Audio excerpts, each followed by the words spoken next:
बिस्मिल्लाहिर्रहमानिर्रहीम। अस्सलाम वालेकुम व्यूअर्स। आरफ और मुदस्सर दो भाई थे और वो जिस तरह के आपको पता है कि आजकल ईद उल अज़हा की लोग तैयारियां कर रहे हैं, तो वो भी अपनी मदर को कहने लगे कि हमें ईद की शॉपिंग के लिए जाना है। लेकिन उनकी मदर बार बार उनसे यही इसरार कर रही थी कि नहीं, आप इस ईद पर पिछले ही कपड़े पहन लो। लेकिन वो इस बात को मानने के लिए तैयार ही नहीं है। तो बच्चों, मैं आपको समझाती हूँ कि आपकी मदर ये बात क्यों कर रही है। आपको पता है कि ईद उल अज़हा जो है वो बिल्कुल नज़दीक है, 2 या 3 दिन रह गए हैं और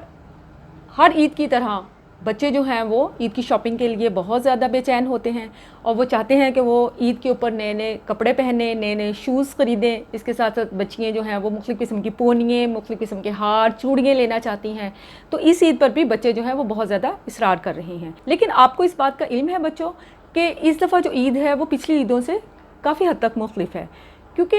इस वक्त पूरी दुनिया जो है वो कोविड-19 पेंडेमिक की वजह से अपनी गिरफ्त में है और हमारे मुल्क में भी जो हालात हैं वो बेहतर नहीं है।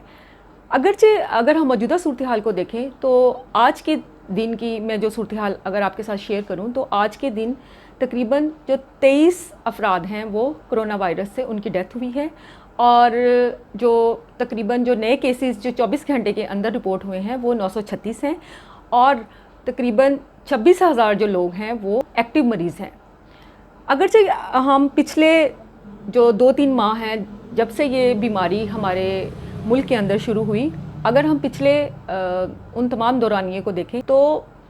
काफ़ी हद तक सूरत हाल जो है वो बेहतर है। जून में ये बीमारी बहुत ज़्यादा पीक पर थी और हमारे यहाँ आप देख रहे थे कि लोग जो थे वो रोज़ बरोज़ नए से नए मरीज़ जो थे इस बीमारी का शिकार हो रहे थे। इसी तरह अगर हम डेथ का रेशो देखें तो वो भी बहुत ज़्यादा था। लेकिन अगर हम मौजूदा सूरत हाल को देखें तो ये ग्राफ जो है वो काफ़ी हद तक कम है। यानी कि एक तरफ तो जो इस बीमारी की ट्रांसफॉर्मेशन लेवल है, यानी कि एक शख्स से दूसरे शख्स में मुंतकिल होने का जो लेवल है काफ़ी हद तक कम हुई है और इसके साथ साथ अगर हम जो मरने वाले अफराद हैं उनको अगर देखें, उनका अगर हम ग्राफ देखें तो वो भी काफ़ी हद तक हमें डिक्लाइन उसमें भी नज़र आता है। लेकिन हमें इस बीमारी में एहतियात का दामन नहीं छोड़ना, क्योंकि अभी तक ये बीमारी ख़त्म नहीं हुई, बल्कि हमें ईद उल फितर का भी तजर्बे को मद्देनज़र रखना चाहिए, क्योंकि ईद उल फितर से पहले भी काफ़ी हद तक ये बीमारी जौन सी थी वो कम हो गई थी। लेकिन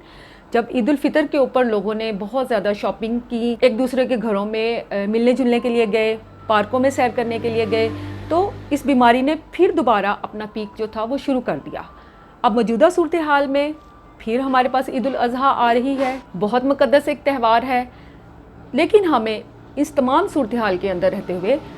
एहतियात का दामन को अपने हाथ से नहीं छोड़ना, बल्कि हमें मुकम्मल तौर पर एहतियात रखनी है ताकि हम अपनी भी और अपने प्यारों की भी ज़िंदगियों को महफूज रख सकें। ईद के ऊपर हम क्या क्या कर सकते हैं? सबसे पहले तो आप अपने बच्चों में ये एहसास दिलाएं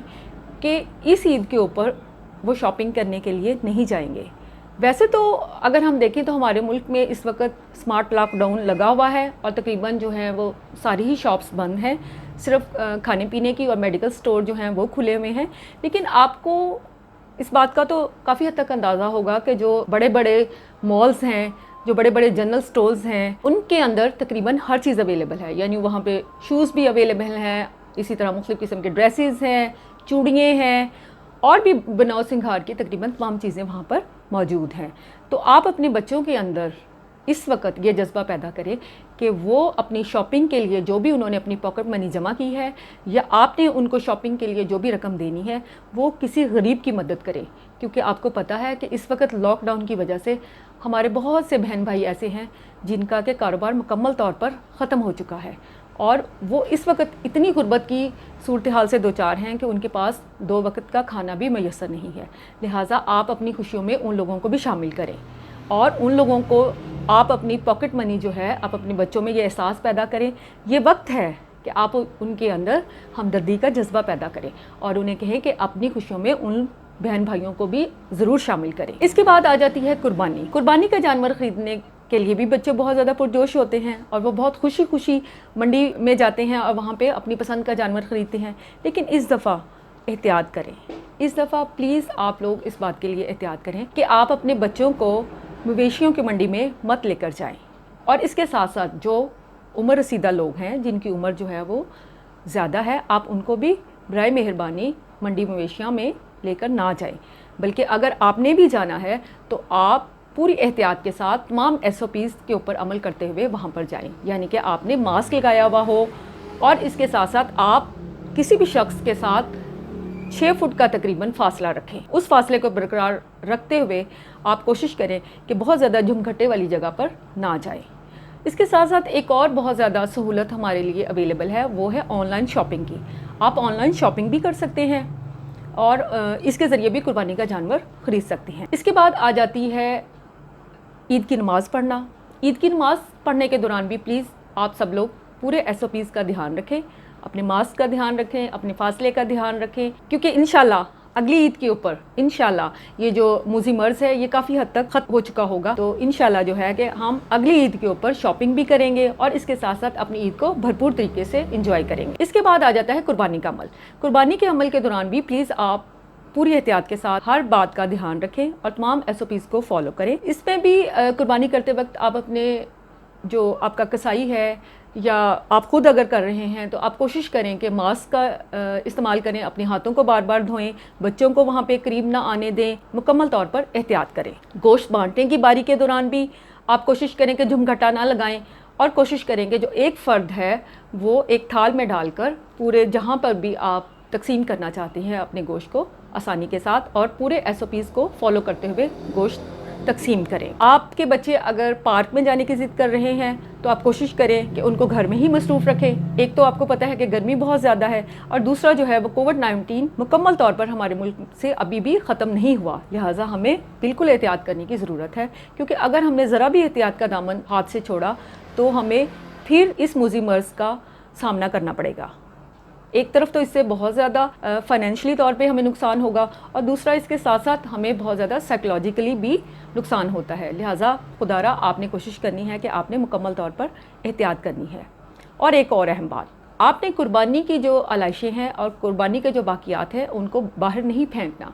کیونکہ اگر آپ باہر پھینکتے ہیں تو پرندے جو ہیں وہ ان کو اٹھانے کے لیے آتے ہیں، تو عام طور پہ جو ہمارے ہوائی جہاز ہیں ان کے ساتھ جب وہ پرندے اگر خدا نخواستہ ٹکرا جائیں تو ایک بہت بڑا حادثہ پیش آ سکتا ہے، لہٰذا آپ کوشش کریں کہ آپ اپنی جانوروں کی جو باقیات ہیں ان کو ایک شاپر میں ڈال کر اپنے گھر کے سامنے رکھ دیں، تاکہ جو میونسپل کارپوریشن والے بندے ہیں وہ آ کر اسے لے کر جائیں اور پراپر طریقے سے کہیں پر ٹھکانے لگا سکیں۔ تو ویورز، میری آپ سے بس یہی ریکویسٹ ہے کہ آپ نے اس عید کے اوپر ان تمام SOPs کو فالو کرنا ہے جو کہ گورنمنٹ نے آپ کے لیے مقرر کیے ہیں، تاکہ آپ اپنی بھی اور اپنے پیاروں کی زندگی کو بچا سکیں۔ تو بچوں، میرا خیال ہے کہ آپ کو کافی حد تک معلومات مل چکی ہوں گی اور اب آپ اپنے والدین سے اس بات کا اصرار اور ضد نہیں کریں گے کہ آپ نے شاپنگ کے لیے باہر جانا ہے، بلکہ آپ نے اپنے دوسرے دوست احباب اور بہن بھائیوں کا بھی خیال رکھنا ہے اور اپنی عید میں ان کو بھی شامل کرنا ہے۔ اگلی عید پر انشاءاللہ ہم خوب ساری شاپنگ بھی کریں گے اور باہر انجوائے کرنے بھی جائیں گے۔ شکریہ ویور۔